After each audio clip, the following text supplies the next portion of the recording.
How much time do you spend, say, in a week, thinking about what other people think about you? Some of us spend a little too much time worrying about that. Now, I've heard that there are people who don't care at all what anyone else thinks about them. I must confess to you that I am not one of those people. Jesus, it turns out, is. We have just read what's, basically the midpoint of Matthew's gospel.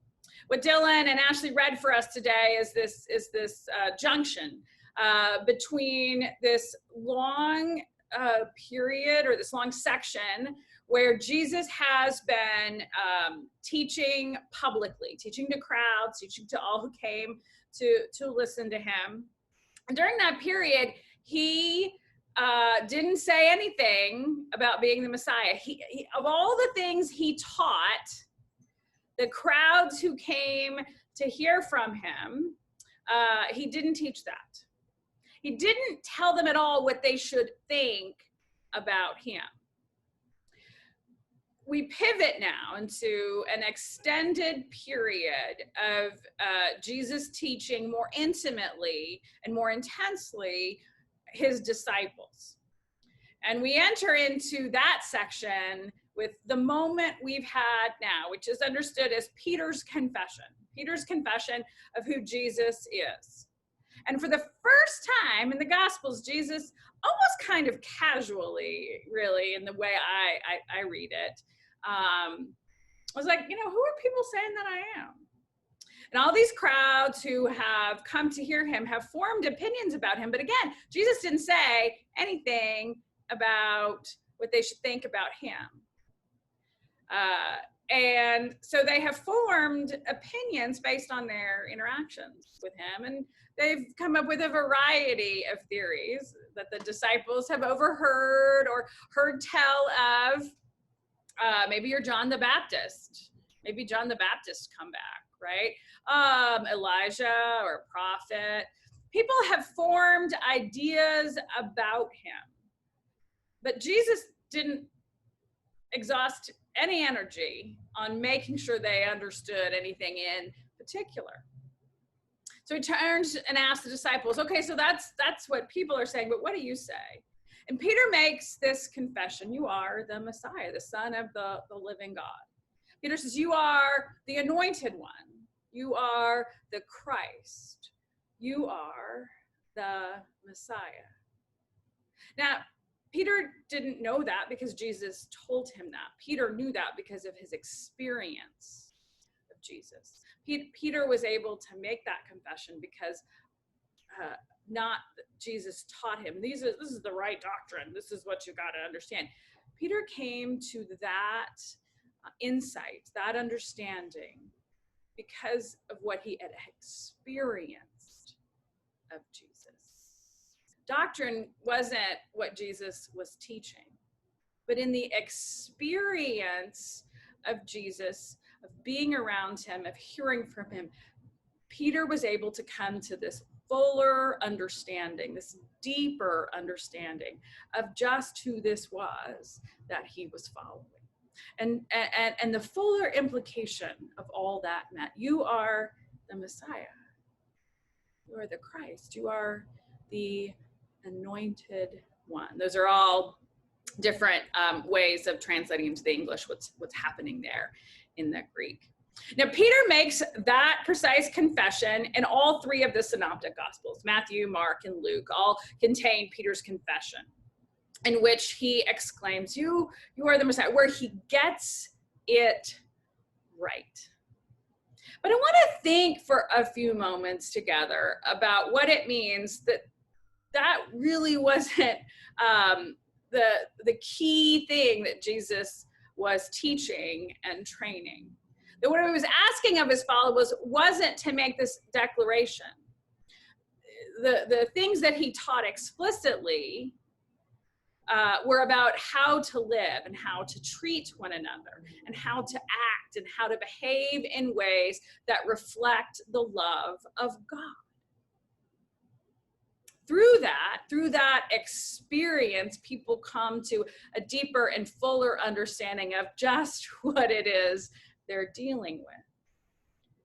The church, though, seems to have gotten this backwards for a really good bit of our existence. The church has so often been focused on doctrine.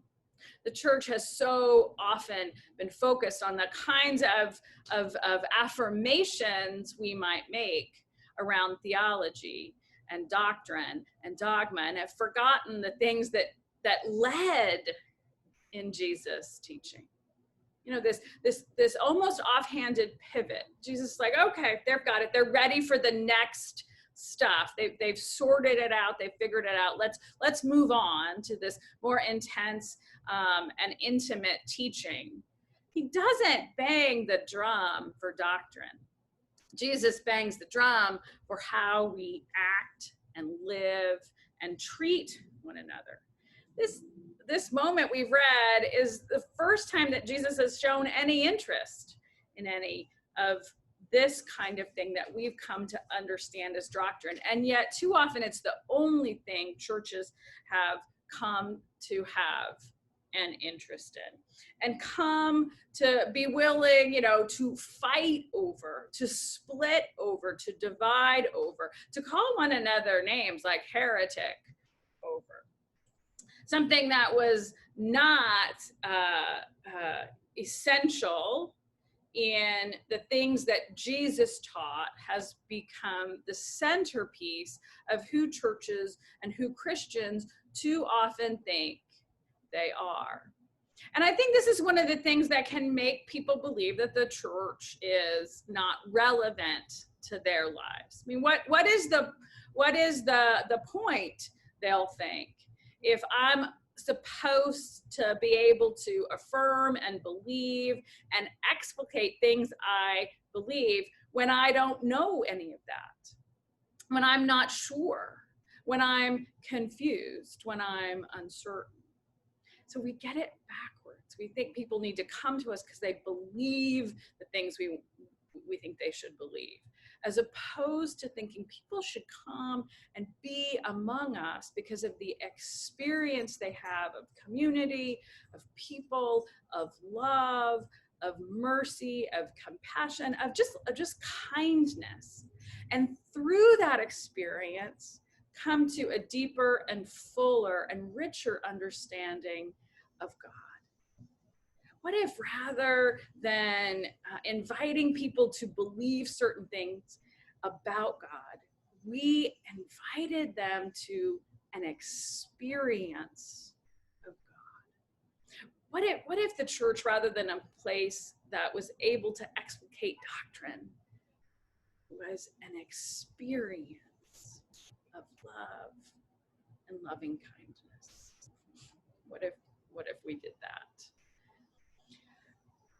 We've messed this up too many times, and not just in our time, not just in our moment. We have literally burned people at the stake many times because they disagreed with the reigning interpretation of some piece of doctrine, right? I mean, they believed that Jesus was Christ, but they didn't affirm the Trinity. Oh, well, not only are you wrong, but we're going to literally burn you at the stake. And I know the church doesn't burn people at the stake anymore. I feel like we're past that. I'm hoping I'm right on that one. But the truth is, we too often are willing to separate ourselves and divide ourselves one another's, split people up and put them into boxes and separate ourselves from community because somebody believes something different, because we think somebody's wrong. What if we didn't do that? What if we chose instead to focus on how we treat one another? on how we act, on how we behave?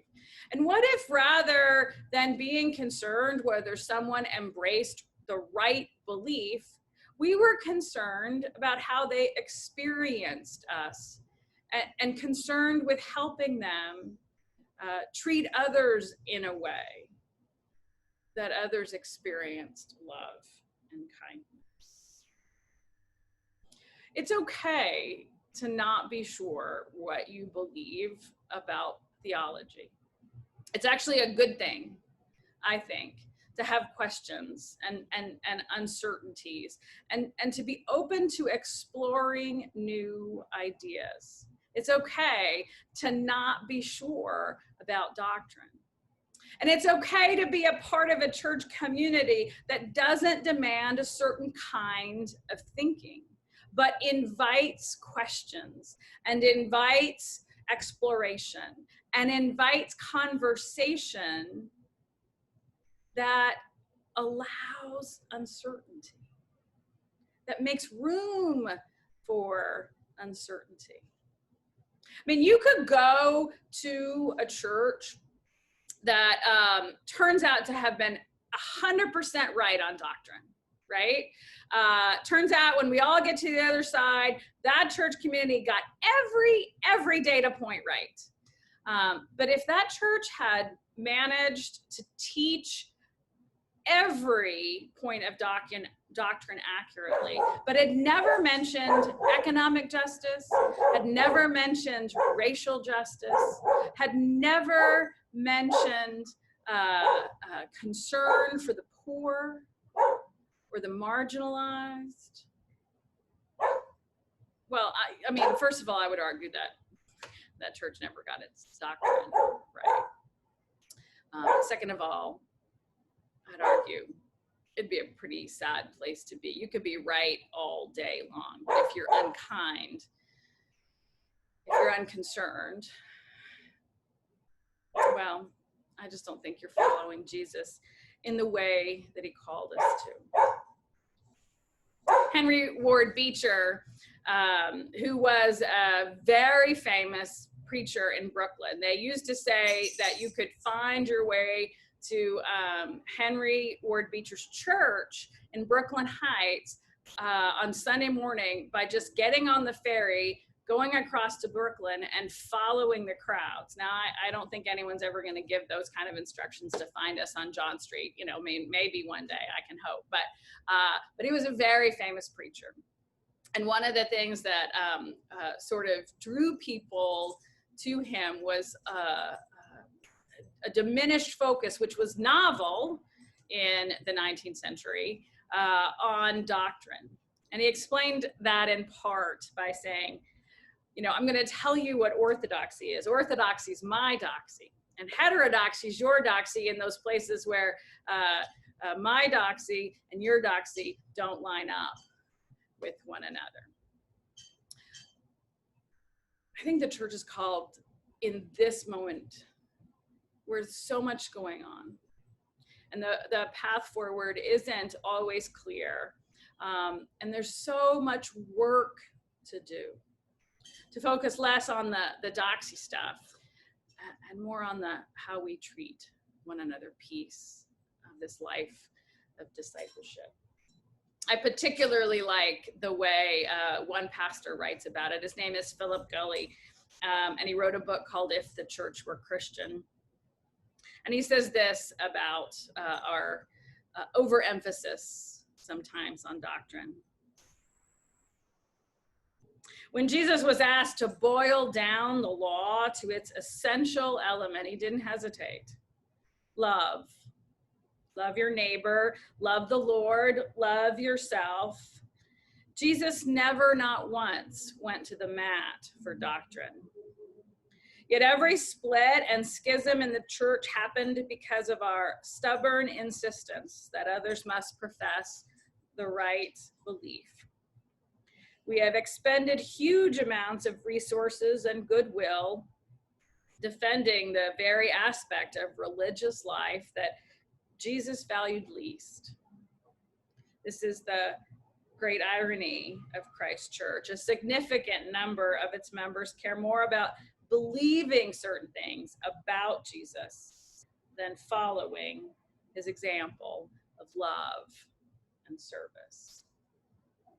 My prayer is that we are a community that invites people to ask questions and to think differently and to expand their understanding of theology and what they know about God.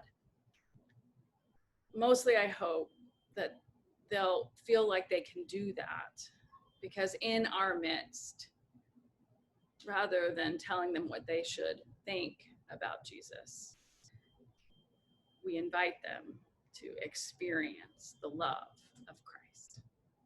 In the name of the Father, and the Son, and the Holy Spirit. Amen.